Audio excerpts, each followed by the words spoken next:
Bilang ng mga papasadang motorcycle taxi, nais ng MMDA na malimitahan sa panukalang batas para gawin silang legal na public transportation. Nasa 70,000 na sila sa ilalim ng iba't ibang Transport Network Company o TNC, bagamat pumapasada sa ilalim ng pilot study. I-require din sa ilalim ng panukalang batas ng training sa mga rider at pagtatakda ng mga uri ng motorsiklong pwedeng i-hire. Pabor dito ang ilang TNC. Unang automatic weather station na gawang Pinoy inilunsad.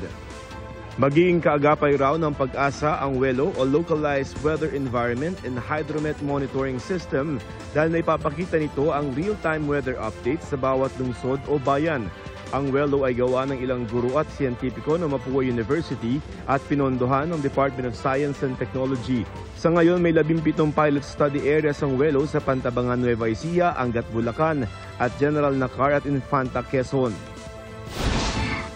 Ilang mangingisda mula Masinloc, Zambales sa pagpalaot idinaan ang kilos protesta kontra China. Partikular nilang pinalagaan ang utos ng China na huhulihin at ikukulong nila ang mga dayuhang papasok daw sa kanilang maritime borders.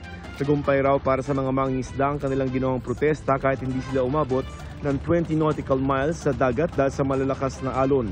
Patuloy rin daw nilang igigiit ang malayang pangingisda sa Baho de Masinloc o Panatag Shoal. Para sa GMA Integrated News, Joseph Morong ang inyong saksi. Mga kapuso, sama-sama tayong maging saksi. Mag-subscribe sa GMA Integrated News sa YouTube at para sa mga kapuso abroad, samahan niyo kami sa GMA Pinoy TV at sa www.gmanews.tv.